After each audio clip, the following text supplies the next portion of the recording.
Ola Electric has cut its e-scooter prices by up to 25,000 rupees. This discount will be available for customers who purchase vehicles this month, that is the month of February. Remember, electric vehicle makers across the world have been cutting prices due to slowing demand. Tesla has temporarily cut prices for some of its Model Y cars in the US. Back home, Tata Motors cut prices of its key EV models as well.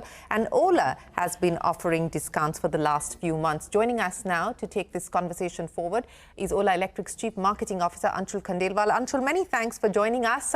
It was a December to remember, and now it's this latest offering for the month of February as well, your Valentine's gift to customers. Anshul, explain to us what's driving the discounts. No, I think we like to give gifts to our consumers, and this is a Valentine's gift to them. No, I think what's driving discounts is our robust cost structure, so primarily on the vertical integration in technology and manufacturing and our strong supply chain. In fact, I would say it's a testimony to that, and we've been trying to drive that up for the last 2 years with generational upgrades in the platform. With our Generation 1 scooters versus Generation 2 scooters, we fundamentally improved performance and cost structures, and which is why it is allowing us to pass this benefit off to the consumers. And also just like to say that our goal has always been EV penetration, and that's what we are focused towards. In fact, 2 weeks back, we learned from our consumers that the biggest barriers in adoption are actually in charging, pricing, battery warranty, products, and all of them we had announced 2 weeks back. And today, this is a gift to them in February to buy as much EVs as they can. Yeah, Anshul, I just want you to pause there because, in your press release, you talk about how you've been able to offer such a steep discount of 25,000 rupees on the back of a robust cost structure because you're strongly vertically integrated with in-house technology, manufacturing capabilities, and so on and so forth. Now, if you've really made changes as far as your cost structure is concerned, then I would imagine those efficiencies should run not just for the month of February, but that should result in a change as far as the pricing is concerned, not just by way of monthly discounts, which you have been offering over the last several months. So that's what I'm trying to understand. It doesn't add up. If you have actually changed your cost structure and you enjoy these efficiencies, then why not bring about a change as far as costs for consumers are concerned beyond monthly discounts? No, for sure. So first of all, it's not about monthly discounts. In fact, in December, we had launched a new product, which was S1 X Plus, and which is why there was the introductory discount on it for about a month or two.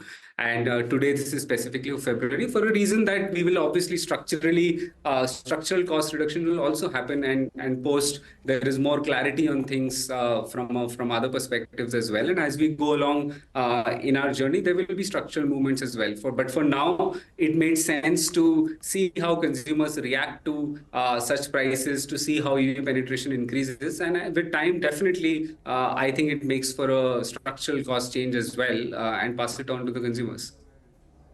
What is happening as far as market share is concerned, Anshul?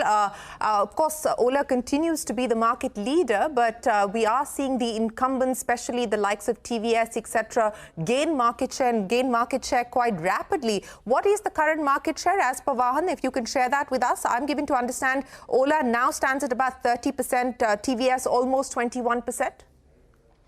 No, not really. In the last, if you look at December's data, if you look at January's data, we're close to 40% market share. So while I'm talking about February, till the 15th of February, I'm given to understand that market share has come down to about 30% and TVS has gone up to about 21%.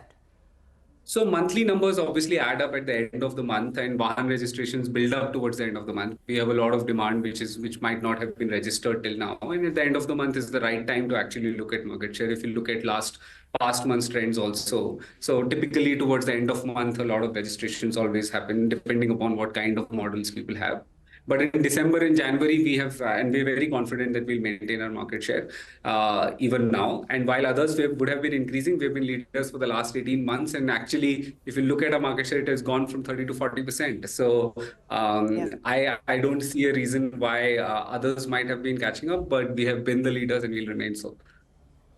Well, Anshul, I also want to understand now, given the kind of discounts that are on offer at this point in time, and this is something that we're seeing play out globally as well, because of subsidies being withdrawn, and we've seen that impact here in India also. How are you gearing up for a life with reduced subsidies? And there is still no clarity on whether we will see a FAME 3 or not.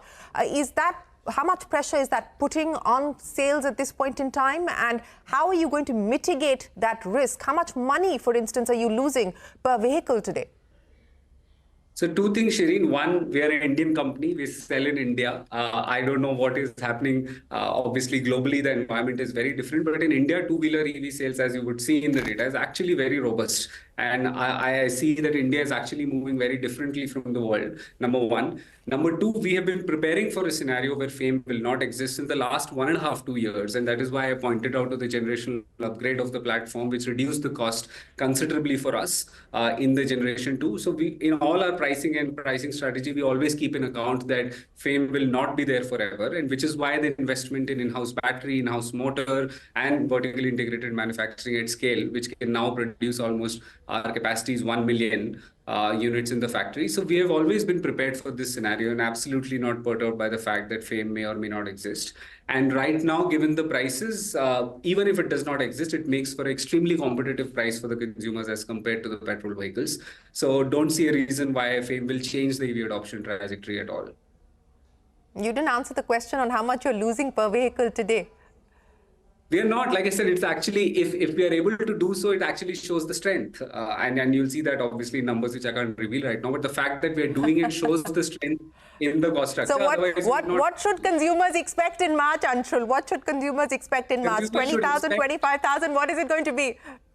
Not really, but I think we've given whatever consumers wanted. Like I told you, 8 years battery warranty. We have expanded our service network. Charging network is coming up. New products we introduced. India wants higher range, lower price. That's what India wants. India wants value products, which is what we are giving them. So I think we have given whatever consumers wanted as a gift, and maybe as of now as a gift. And I think let's see how consumers adopt TVs, and we're very confident that it's going to be rapid for this. All right, Anshul, we will leave it there. Thanks very much for joining us. We wish you the very best of luck. Thank With you. that, it is time for us to wrap up this edition of Business 360. There's a lot more coming up. Don't go anywhere. We're back in a moment with more.